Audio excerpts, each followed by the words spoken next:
The other day, I found myself thinking about a conversation I had years ago. I couldn't remember exactly what had been said, but what I did remember was how it felt.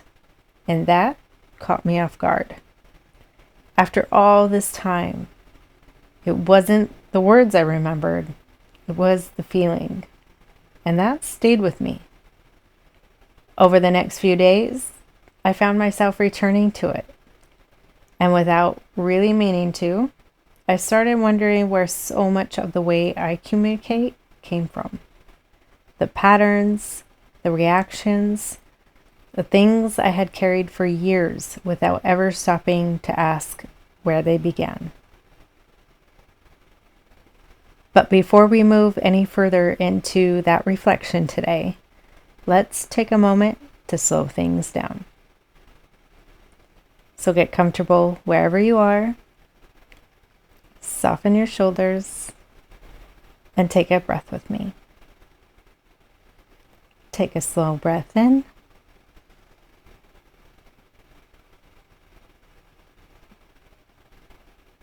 And gently let it out.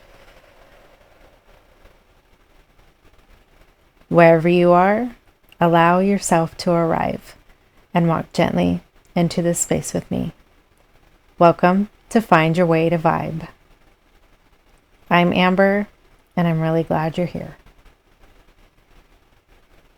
There are moments when I'll catch myself wondering where some of my communication habits came from. And not the obvious ones that everyone can see, but the quieter ones that only I'm aware of. The ways I respond when I'm hurt, the things I say, and sometimes the things I don't. Before anyone ever explained communication to me, I had already spent years watching it. Like many others, I learned by observing the people around me. I watched how disagreements unfolded. I watched how people protected themselves. And I watched what happened when emotions became bigger than the conversation itself. At the time, I wasn't questioning any of it. It was simply the way I understood the world. Thinking back on it now, I can see that somewhere along the way, I came to believe disagreements were something to win. I never would have described it that way then, but that's how I was moving through them myself. If I felt misunderstood, I'd often defend myself before I had even taken a breath. And other times, I'd become so quiet that I'd hardly say anything at all. Those two versions of me never seemed to make much sense. How could I react so quickly in one moment and struggle to find my voice in the next? I used to think they were completely different parts of me. Now, I don't see them that way anymore. I think they were both trying to protect the same person. I just didn't know another way yet.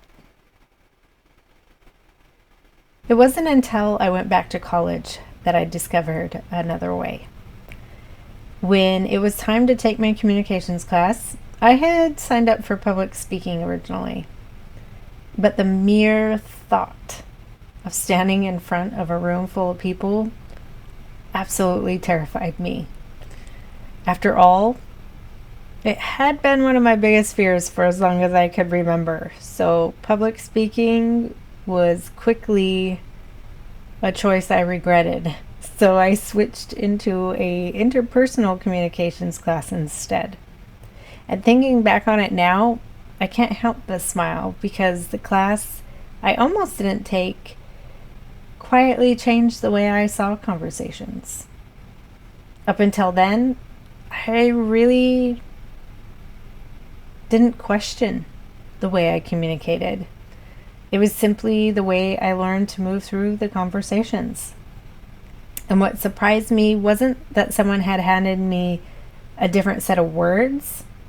It was that someone invited me to look at conversations differently. Instead of focusing on changing the other person or blaming the other person or making the other person wrong, I was encouraged to begin with myself and start using I statements and questioning myself. How was I feeling? How had I experienced the conversation? And what was happening inside of me? Those questions have stayed with me until this day. And I didn't leave the class communicating differently. But I did leave wondering if there was another way to understand both myself and the people around me. I didn't know it then, but that class had started a conversation with myself that I'm still having today. That conversation didn't end when the class was over. If anything, it was just the beginning. And not because I suddenly had all these answers, but because I couldn't stop thinking about it. Before long, I found myself replaying conversations long after they ended, trying to figure out how we got to where we did.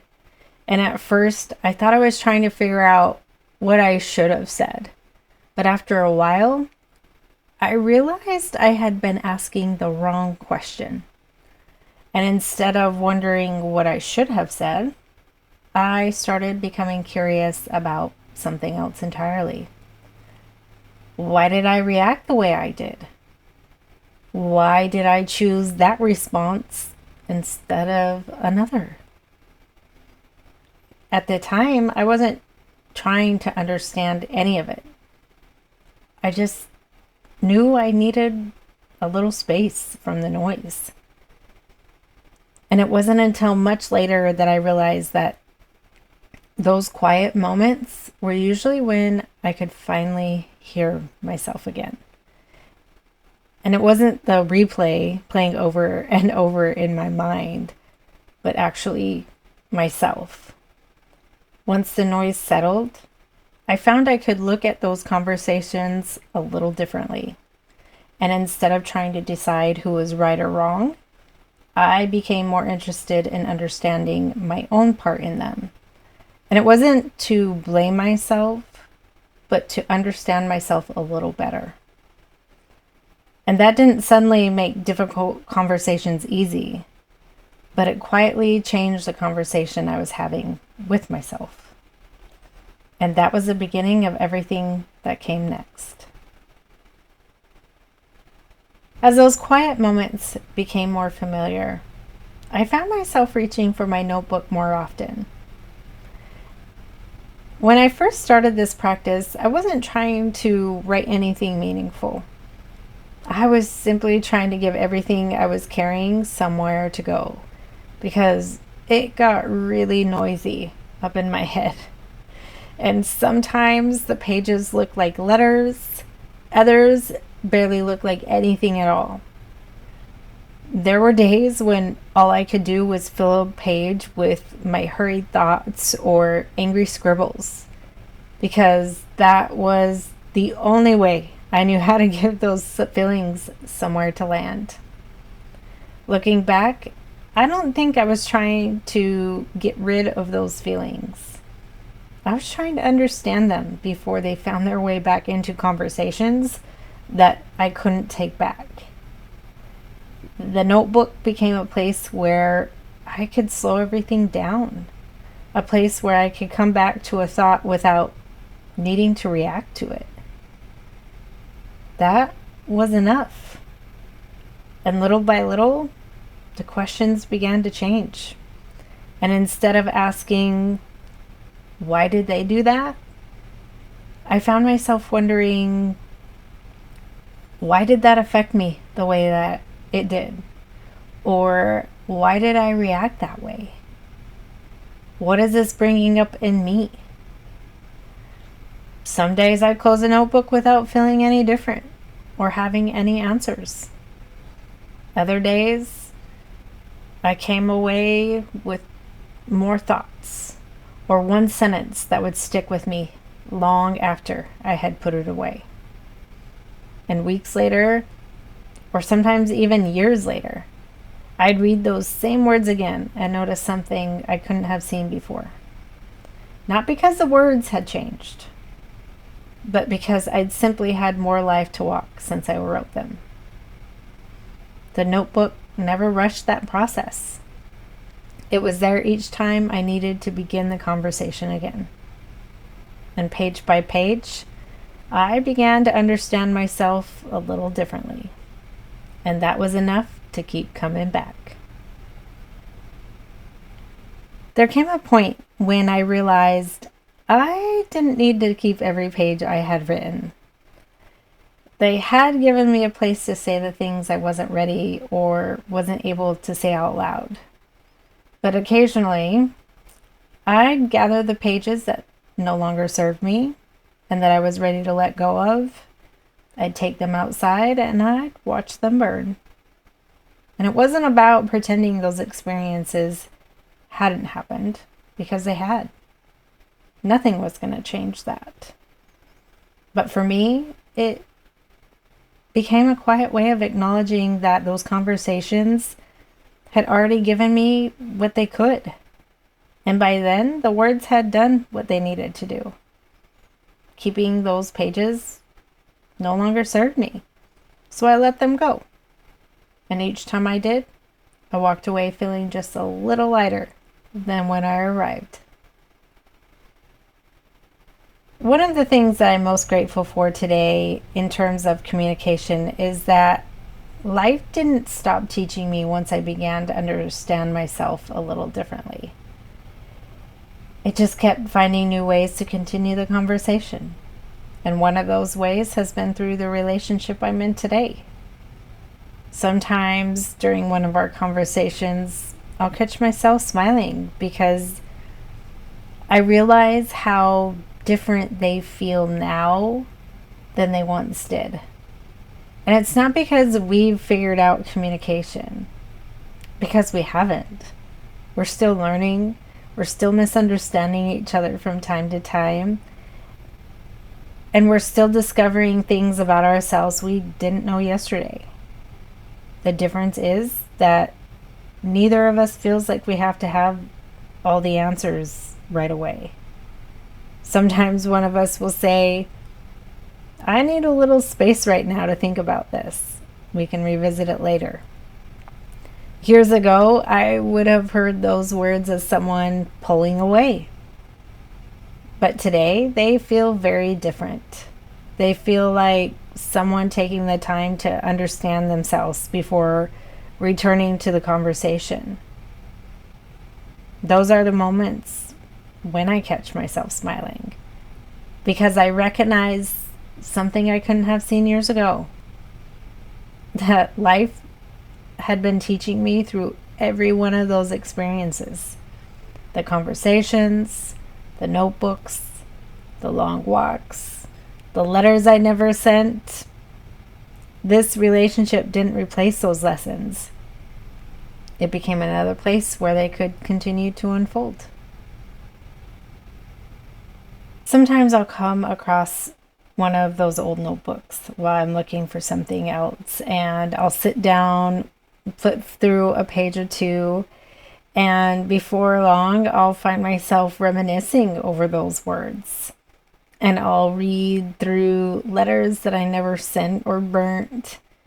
I'll read through the pages that were filled with my thoughts that at the time felt so much bigger than I knew what to do with. And as I read them now, I can remember exactly how real those feelings were. And at the same time, I get to see and feel how far I've come.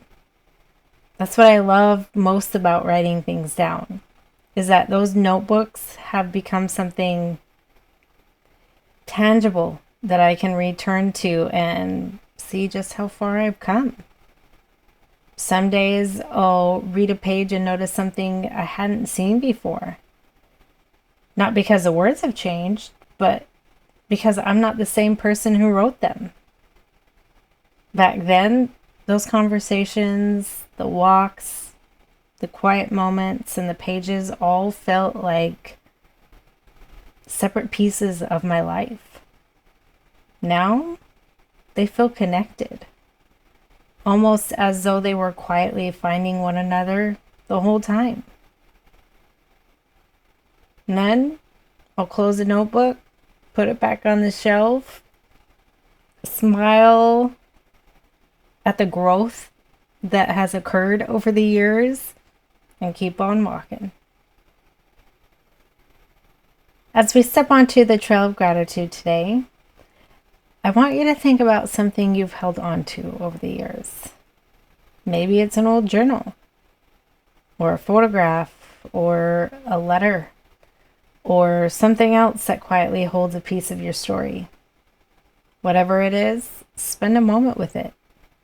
Notice what it brings back, or notice what feels different now. Sometimes you don't realize how much you've grown while you're living it. Then one day, something as ordinary as an old notebook or a familiar photograph quietly reminds you. It lets you see yourself with fresh eyes. And that's enough to remind you how far you've walked. Whatever came to mind today, I hope you give yourself a moment to appreciate the person who kept walking. Moving on to today's Brooklyn Lights the Way, I want to dedicate this to the people who helped me become more aware. Some did it through kindness, some through patience, and some by reflecting back the places within me that were ready to be seen. Not every person who shaped my path did so in the same way. Some reminded me what safety felt like. Others awakened something within me that I hadn't yet recognized. Some showed me with grace, and some showed me through resistance. All became a part of my story. Today, I can see the light they each carried, and because of them, I see mine a little more clearly. As you continue on with your day, notice what stays with you. Some thoughts have a quiet way of finding you again when you're ready to hear them. If one happens to find you over the next few days, spend a little time walking beside it. And you don't have to rush what unfolds next. Thank you for walking this path with me today, and until next time, walk slowly, breathe deeply, and may you always find your way to vibe.